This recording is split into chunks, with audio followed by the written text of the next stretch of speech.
Salut les amis, After Zap, image numéro 677. Aujourd'hui, on va démarrer avec plusieurs dates assez importantes de ces dernières années. Alors la première, c'était il y a 3 ans, jour pour jour, une célébration iconique et qui restera même légendaire.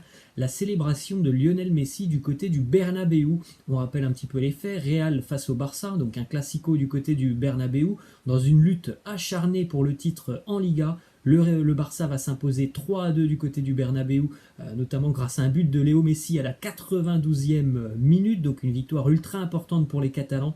Et on se rappelle tous évidemment de cette célébration de Léo Messi qui avait fait beaucoup parler. Il y avait eu énormément de montage aussi autour de cette célébration où Messi enlève son maillot et se dirige devant les supporters du Real Madrid et tout simplement voilà, pause, on va dire, pour les supporters du Real Madrid sous beaucoup de sifflets, évidemment, et d'insultes pour Léo Messi. Ensuite, une autre date un peu moins importante, mais quand même assez significative et impressionnante de la forme de Liverpool. La dernière défaite des Reds en Première League à Anfield, c'était il y a 3 ans, jour pour jour, face à Crystal Palace, un record assez impressionnant quand même pour Liverpool. 3 ans sans défaite à Anfield.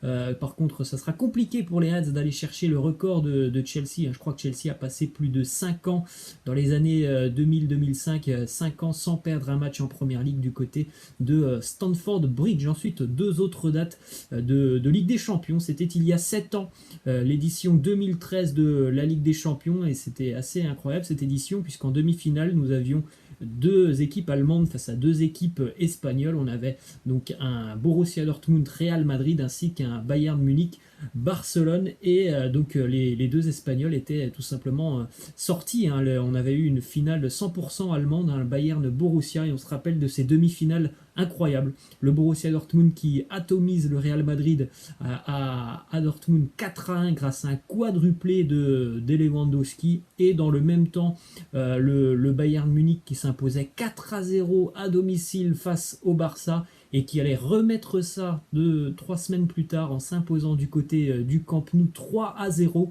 un cumulé de 7-0 pour le Bayern face au Barça. C'était il y a 7 ans, jour pour jour. On poursuit les amis avec une info qui nous vient du championnat de France et plus particulièrement de Montpellier. Junior Sambia, le seul joueur de l'effectif montpelliérain âgé de 23 ans, a été infecté par le coronavirus et hospitalisé en réanimation près de Montpellier. Donc évidemment, on souhaite beaucoup de courage à Junior Sambia, et on espère que tout se passera bien pour lui et qu'on pourra le revoir très très vite en pleine forme. Ensuite, on continue avec quelques petits messages de soutien du côté du championnat de France. Du côté de l'AS Monaco, le jardinier a réalisé une belle œuvre, on va dire, sur le terrain monégasque, avec ce joli message: un grand merci à tous les soignants. Ensuite, du côté des Girondins de Bordeaux, on a lancé une cagnotte de quelques jours pour venir en aide au personnel soignant qui lutte contre le Covid-19.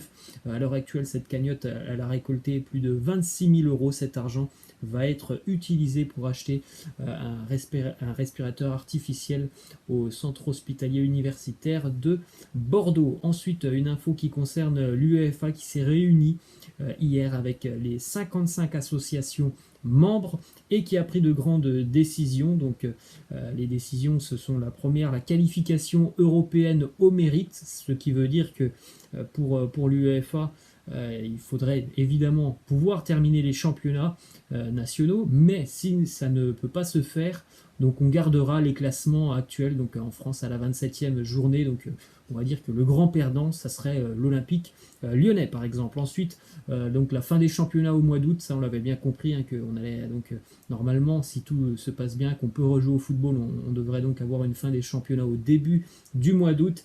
Et en plus de ça, il n'y aura aucune qualification en Coupe d'Europe pour les finalistes des coupes nationales. Donc pour l'AS Saint-Etienne ou l'Olympique lyonnais, eh bien, on ne pourra pas passer en Coupe d'Europe par le biais des coupes nationales. Ensuite, on jette un petit coup d'œil justement avec cette info sur les équipes qu'on pourrait retrouver en Ligue des Champions si les championnats ne vont pas à leur terme. Donc en France, évidemment, on aurait Paris, Marseille et le Stade Rennais. En Angleterre, Liverpool, Man City, Chelsea et Leicester. En Espagne, le Barça, le Real Madrid, la Real Sociedad et Séville. En Italie, la Juve, la Lazio, l'Inter, l'Atalanta. Et en Allemagne, le Bayern, Dortmund, Leipzig et le Borussia Mönchengladbach. On continue les amis avec une déclaration de Raphaël, le joueur lyonnais qui nous parle de son coéquipier brésilien Neymar. Il nous dit: Neymar doit s'améliorer beaucoup en dehors du terrain pour faire de son mieux sur une pelouse. J'espère qu'il pourra le faire, et s'il le fait, nous avons une grande chance de gagner. Mais sera-t-il assez mature pour être le leader dont le Brésil a besoin? Il a dit: je ne pense pas que Neymar soit un leader. Après, il y a toute forme de leader sur un terrain de football. Il y a le leader charismatique, le leader d'homme, comme par exemple Ramos au Real Madrid. Et puis il y en a d'autres, ce sont des leaders tout simplement techniques, comme peut l'être Neymar. Après, est-ce que Neymar est un leader d'homme? Ça, moi aussi, j'ai pas mal de doutes là-dessus. On continue les amis avec cette info qui nous vient d'RMC Sport. Leonardo a pointé 3 priorités sur le futur mercato du Paris Saint-Germain. 2 renforts en défense, un latéral gauche et un latéral droit. Donc ça fait écho à ce qu'on entend déjà depuis quelques semaines, donc les affaires Kurzawa, Meunier, et puis aussi un poste au milieu de terrain. Le PSG va encore tenter de se renforcer au milieu de terrain, et vraisemblablement aussi du côté de Paris, on va tenter aussi de recruter un nouveau gardien, peut-être pour un poste de suppléant du côté du Paris Saint-Germain. Ensuite, une info du côté de la Liga qui veut réunir tous les entraîneurs et capitaines de chaque club par visioconférence afin de les informer sur la manière dont le retour de la compétition aura lieu et dans quelles conditions. Ensuite, une info qui concerne Dayot Upamecano. On le sait depuis déjà quelques semaines, voire quelques mois. Il est ciblé du côté de l'Espagne par le Barça, par le Real Madrid, mais Upamecano ne veut pas quitter Leipzig pour être un joueur de rotation dans un club comme le Real Madrid. On sait que voilà, quand tu sais qu'il y a quand même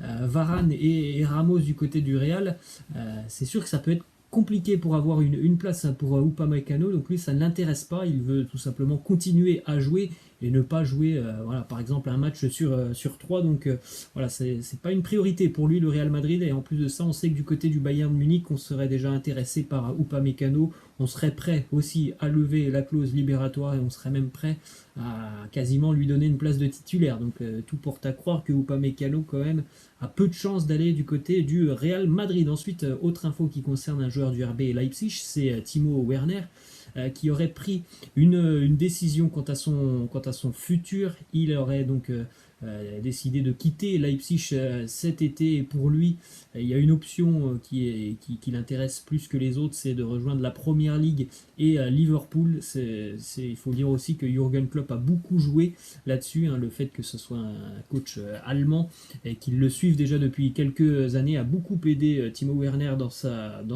son choix. On rappelle qu'ils sont beaucoup les clubs à être intéressés par Werner, évidemment. Donc voilà, il n'y a rien de fait actuellement, et Leipzig ne le laissera pas partir à moins qu'un club ne lève l'option d'achat de 60 millions d'euros. Bon, 60 millions d'euros, on va dire que pour un attaquant de pointe, ça reste quand même plutôt raisonnable. Ensuite, une info du côté de l'Angleterre et de Arsenal. Nicolas Pepe, Alexandre Lacazette, David Luiz et Granit Xhaka ont enfreint les règles du confinement. La direction d'Arsenal les a rappelés à l'ordre. On se dirige maintenant vers l'Italie avec le président de la Fédération italienne de football qui adoptera prochainement une résolution qui va permettre de prolonger la saison de Serie A et donc de la terminer au plus tard au 2 août. Ensuite, une déclaration de Romelu Lukaku qui s'est excusé auprès de ses partenaires et du club, puisque le club n'avait pas beaucoup apprécié sa sortie en début de semaine, où il avait dit que voilà, au début du mois de janvier, du côté de l'Inter, quasiment tout l'effectif était malade. Bon, il ne sera pas sanctionné pour ses propos, donc c'est quand même assez surprenant que l'on oblige Lukaku un petit peu à s'excuser. Je pense que voilà, il n'avait aucun intérêt à mentir ou à inventer de fausses rumeurs. S'il dit qu'il y avait tout l'effectif qui était malade, c'est certainement qu'il l'a vécu. Ensuite, quelques petites infos du côté de la Bundesliga, puisque hier il y avait une réunion avec une assemblée générale avec les 36 clubs de première et deuxième division. et tout le monde est prêt à reprendre le football. Donc c'est toujours ce qu'on évoque depuis quelques jours, hein, cette date du 9 mai qui pourrait donc être synonyme de reprise du football en Bundesliga. Tout le monde est prêt à reprendre maintenant.